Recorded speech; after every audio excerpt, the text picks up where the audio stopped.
how's it going, guys? My name is AJ Norman, aka Norman the Frog. I am a game dev, a pixel artist, a music composer working on my game called A Frog's Tale. It is a turn-based RPG, kind of like Mario and Luigi, Superstar Saga, or Paper Mario. And we've been working on it for a long time in a team of very talented people. And I wanted to do some videos kind of weekly that can document the progress that I've been making on Twitch. I've been streaming pretty much every day, doing pixel art and just designing things, hanging out with the community, and it's been a lot of fun. So I thought I would do some kind of weekly recap videos. I'm kind of bad at posting updates. I make content for the game all the time, pretty much constantly. That's all I do in my free time.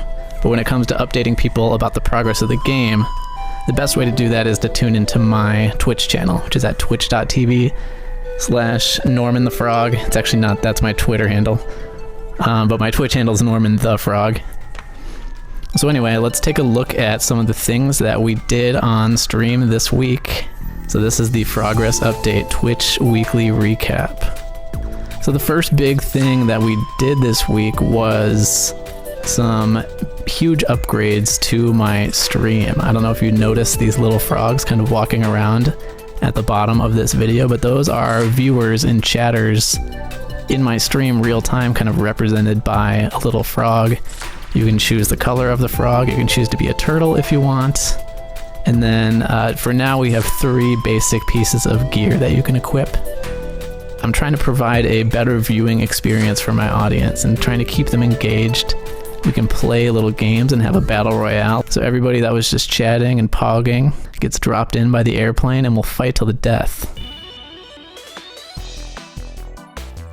And the winner will win some currency that they can spend, on either glasses or the hat or any of the gear that we choose to add in the future. It's kind of like a slow thing that we'll kind of slowly add to over time with more gear and more avatars that are species or characters from the game that people that watch my stream can be represented as down at the bottom here. It's a lot of fun.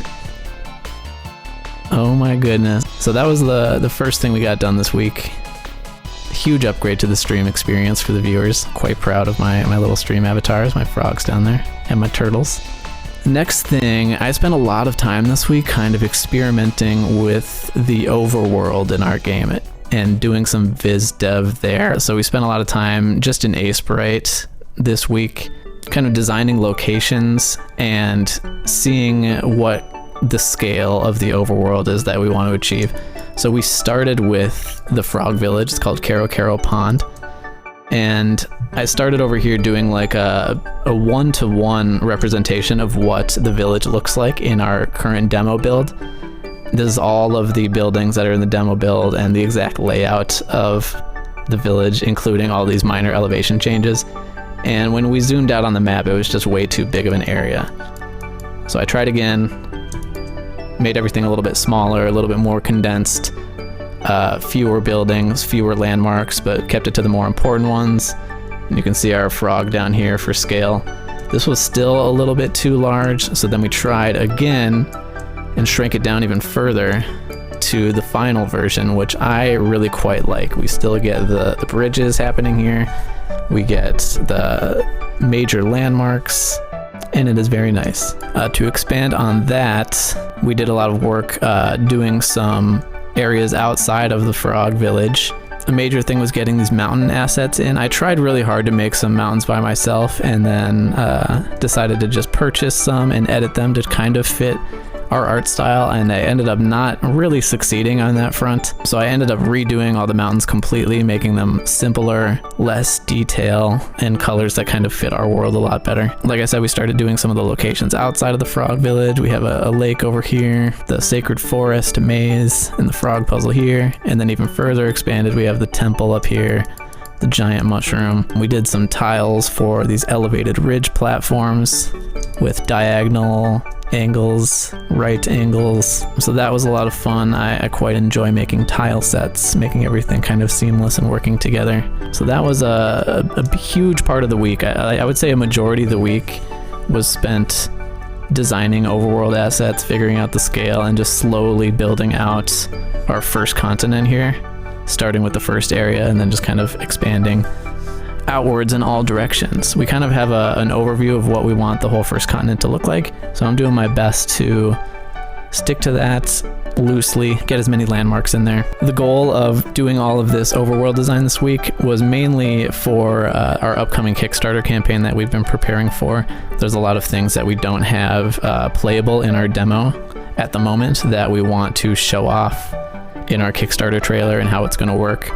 So a lot of that comes down to me just making mock-ups, which I love to do anyway, because this is all progress on the game. You know, we can look at this when it comes time to actually design and implement the overworld. And now we have a lot clearer of an idea of how it's going to look and how it's going to function. Okay, this is probably the most boring slide, but I spent a lot of time thinking about like a solid marketing plan this week. Until now, it's always just kind of been like me posting whatever and whenever I feel like it, and it kind of stresses me out because, like I said, I'm not the best at doing regular updates. So this was kind of an attempt for me to alleviate some of the stress of that. I have some general notes about a marketing plan and stream improvements and things that we can do to make people aware of Frog's Tale and prove to publishers that we have market viability and an audience that is ready to purchase the game. And then on my social media plan here, I have all of our platforms and then kind of what day I'm posting what, which helps a ton. And then some YouTube video ideas on the right here. So like on Saturdays, we post a screenshot every Saturday and do the Screenshot Saturday hashtag. On Friday, I have been featuring a piece of fan art from the community, and that's something we just started doing. We have quite a bit of fan art from community members, and that makes me smile every time. I think seeing like someone else's interpretation of something that has just been like living inside of my head is a very special thing, and I thought it might be a good community building opportunity to show that others in the community are excited enough about the project to be doing fan art. So here's our first piece of fan art that we featured for this week's Fan Art Friday. It was by Lunely in the community. She's lovely. We will link all of her social media in the description, and I'm looking forward to featuring more fan art in the future. Okay, I want to talk about our website and email list really quick. So one hugely important thing that we set up this week was an official website, finally. It's taken a while, but we finally have one. We're trying to implement some email marketing because of the upcoming Kickstarter campaign. It's critical for us to get off to like a good start on the Kickstarter campaign, and email marketing is highly effective at letting people know when things happen, you know? So we're trying to at least build up to like 1,000 people on our email list that we can all blast when the Kickstarter campaign is preparing to go live, when it goes live, and all that good stuff. So our website is pretty simplistic for now. We have this screenshot scroller on the front page here with a few notable screenshots.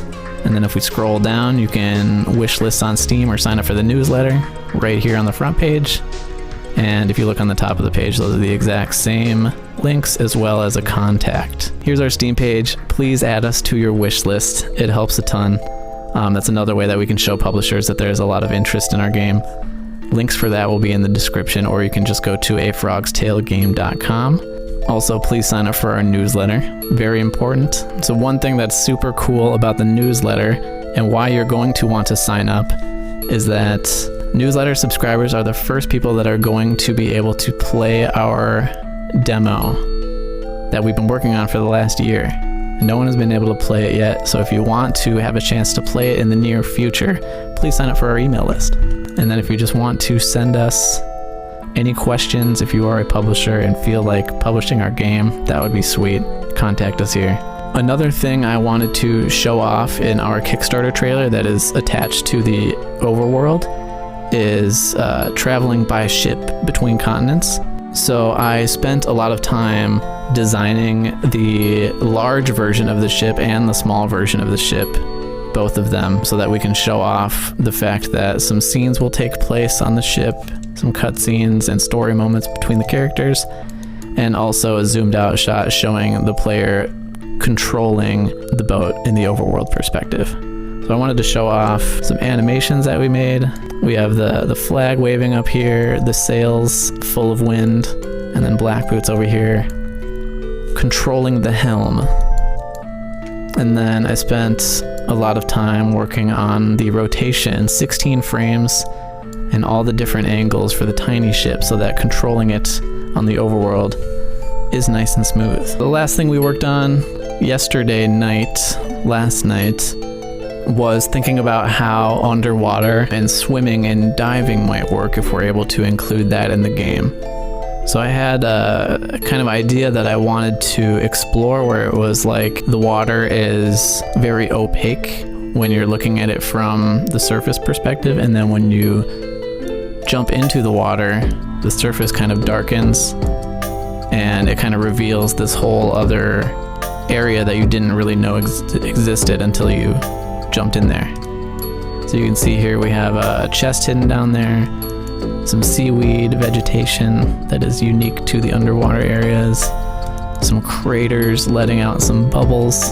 So I think it'd be a fun opportunity to kind of expand on areas where the player might already think they've explored everything and give them more of a reason to go back and explore things they might have missed in the waters.